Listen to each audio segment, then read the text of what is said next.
Hey there, it's Leslie at Leslie's Cookies and Treats, and today I'm decorating 6 stocking cookies, perfect for Advent calendars.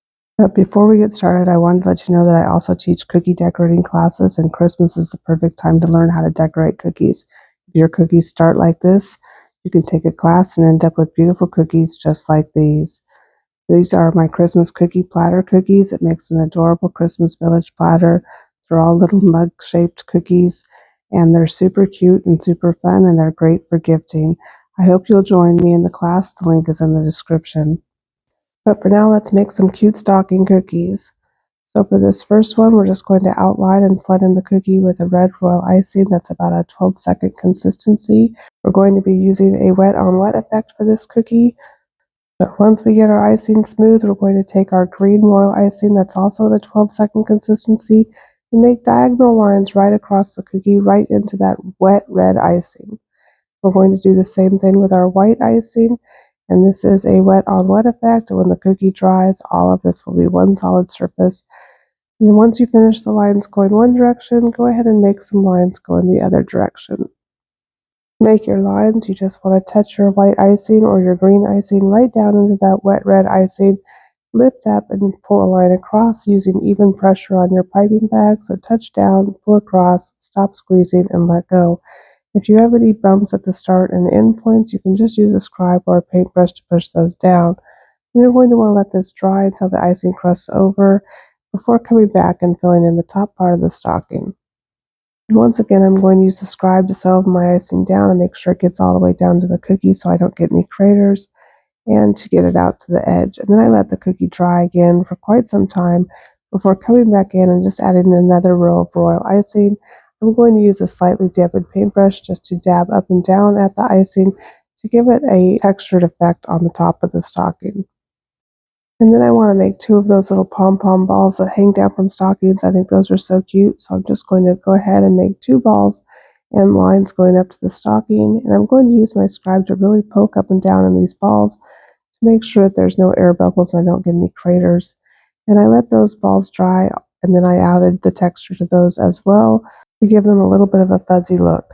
And our first stocking is done. I really like how this looks, and it's really easy to do. So for our second stocking, let's go ahead and outline and flood in the cookie again, leaving a little bit that we aren't flooding in for the heel and the toe of the stocking.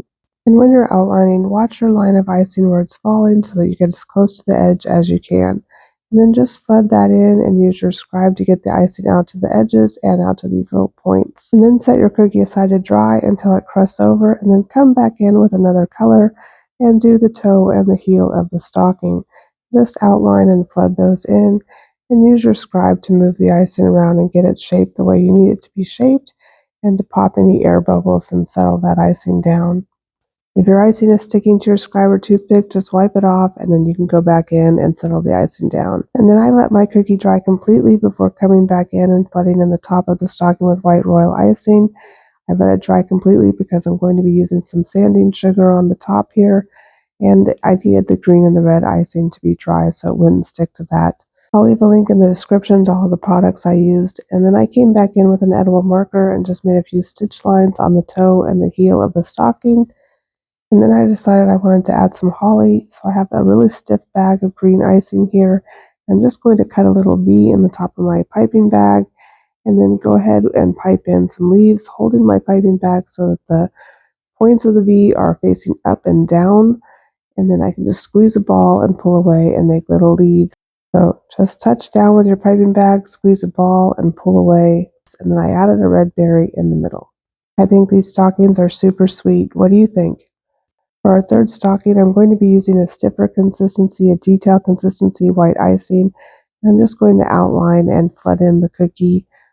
I don't need to be too perfect here because I'm going to be using a parchment paper impression mat to make a knit effect on the cookie. So I cut the piece of parchment paper into 4 squares, and I'm just going to press it down lightly on the cookie so that I get a nice even pressure. And the reason I use stiffer icing is so that it wouldn't all splooge out over the sides. And then I let the cookie dry completely. Mine was drying overnight, and then you can just easily peel away that parchment paper and you have a cute little knit effect on your cookie.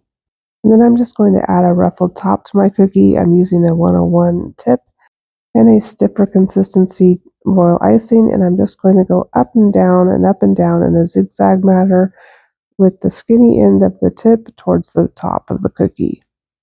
And then this cookie is done. I really like how the parchment paper elevates the cookie, and it's really easy to do. For our fourth cookie, go ahead and outline and flood it in with a green royal icing, and then use your scribe to get the icing out to the edges and smooth it down. And then we'll be using our white icing to put little dots right into the wet green icing for another wet on wet effect. Taking your white icing, just make tiny little dots, barely putting any pressure on your piping bag so that you're barely squeezing any icing out.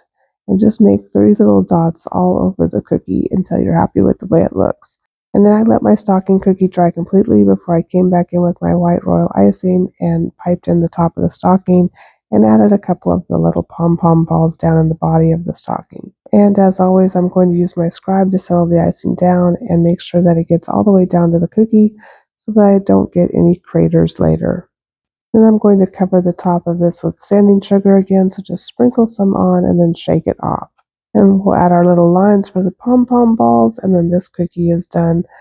For the next cookie, you're going to want to outline and flood it in with the color of your choice, and then once the icing has crusted over, just go ahead and touch down and lift up your icing bag and drag across, making little lines going across the cookie in both directions. So touch down, lift up, and drag across, and touch down again.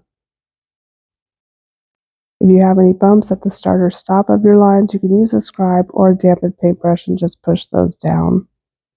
And then I'm going to use my stiffer detail consistency icing and a star tip to just make a zigzag pattern at the top of this stocking. And then this stocking is done, and we have one last stocking to do. And for this one, I flooded it in with a thicker royal icing again. And I'm going to use the parchment paper impression mats in a quilted pattern this time to give it a nice quilted look. So once again, I cut my parchment paper into 4s, and I'm just going to push down with light pressure, and then I'm going to set it upside down until it dries completely before peeling off the parchment paper. And this makes a really cute quilted look on this cookie. I'm just going to go ahead now and outline and flood in the top of the cookie, and then of course I'm going to add my little pom-pom balls as well. And for this one, I also decided to add some green sprinkles. I'm just using the green sprinkles from the grocery store. I shook them on, and I'm going to just brush away the excess with my paintbrush.